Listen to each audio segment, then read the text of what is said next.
蝴蝶兰花好看，根儿难养，这可能是不太熟悉的时候的感觉。因此呢，怎么治疗蝴蝶兰的烂根，是在留言里常常被问到的一个问题。虽然蝴蝶兰烂根的原因有各种各样，我今天要说的这个方法是不管什么原因都是简单有效的方法。我们先来假设，如果之前盆里没有烂根，突然发现开始有烂根了，接下来就这么做。对，就像画面里看到的这样，用水使劲去冲，主要是冲盆里边，让大量的水进到盆里，也会有大量的水从盆底流出。就这么一招，甭管是什么原因引起的烂根都可以用。您是不是早就想问，这冲的也不是一颗蝴蝶兰呀？对，没错，这确实不是蝴蝶兰。因为我现在不是冬季嘛，这温度也实在是太低了，所以我没有拿我的蝴蝶兰来做演示，随便拔了一颗小吊兰来示范一下，但方法就是这么一个方法。具体冲水可以这样，每天冲一次，连续冲3天，然后等盆内干了再连续冲3天。通常来说有这么2个3天或者3个3天，差不多烂根就能止住了，有可能新根还已经出来了。除了这种每天冲1次连续冲3天以外，也可以每隔1天，也就是每2天冲1次，连续冲3次。冲了3次以后就不要再给水了，直到盆内变干，根变成灰白色，再冲下一次的3次水。通常来说也是2到3个周期，烂根就差不多止住了。第一种方法，连续冲水3天，3天完成。第二种方法，每隔1天冲1次水，5天完成。冲水完成之后，接下来是等待变干的环节，这个时间长短就不一定了，要看各自的情况了。这个方法真的这么好用吗？我们来分析一下吧。盆里出现烂根大致有2类，一类是因为盆内的环境不好造成的烂根，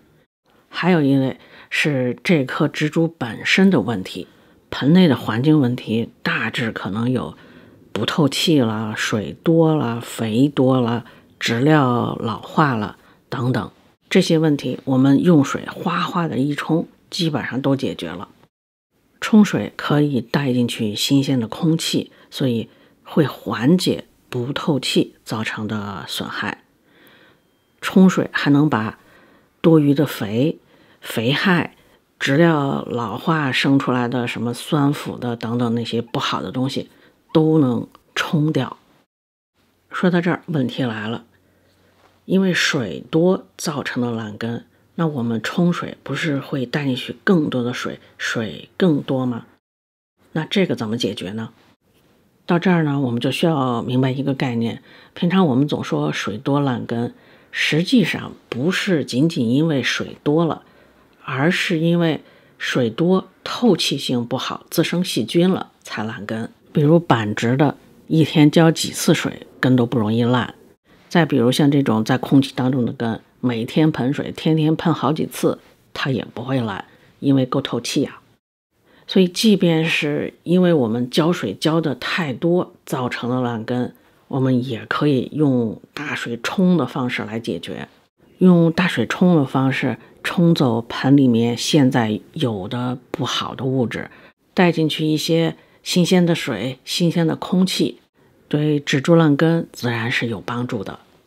连续冲3次，就是怕一次冲不干净，连冲3次，这样会比较干净一些。我们都知道蝴蝶兰给水要见干见湿，所以我们冲3次水，接下来是一个干的过程，直到盆里干了之后，再冲下一个3次的水。由湿到干的这个过程也有助于缓解或者止住烂根。因为在相对干燥的环境，细菌不容易滋生，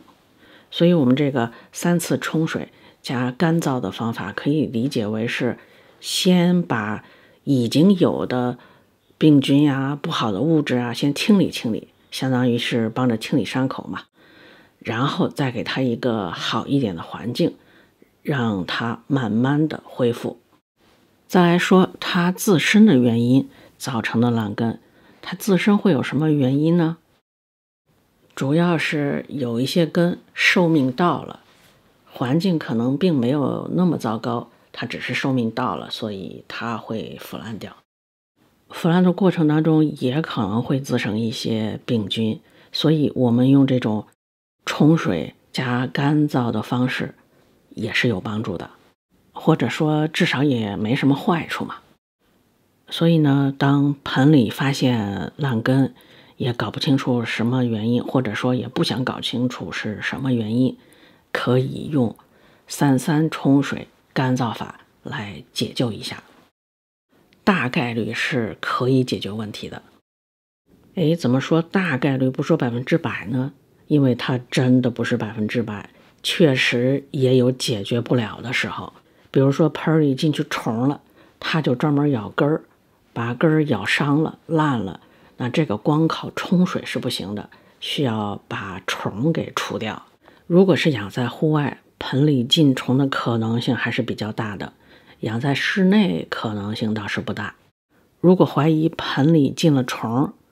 可以有2个方法来解决，一个是泡盆，不用换盆，直接用很多的水去泡，把虫给泡出来。第2个方法是换盆。说到换盆，处理蝴蝶兰烂根，换盆也是方法之一。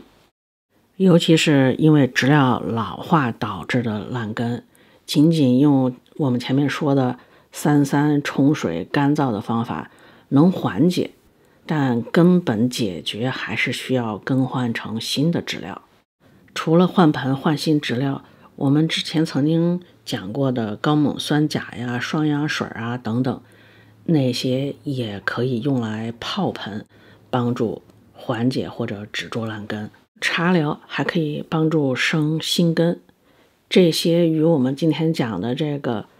3-3冲水干燥法都不矛盾。我们今天说的这个方法呢，可以理解为是保守疗法或者这么说不是很贴切，叫它自然疗法。这就好比我们平时有点小病不大舒服，多休息，注意饮食，慢慢养养，可能就恢复了，不一定都是需要去住院的。烂根这件事儿呢，虽然对我们来说可能挺头疼的，但对蝴蝶兰来说，只要养护得当，并不算是太大的问题，可以认为是通过养生就能解决的问题。所以如果遇到烂根，不妨先尝试一下这个方法，暂时不大动干戈去折腾它。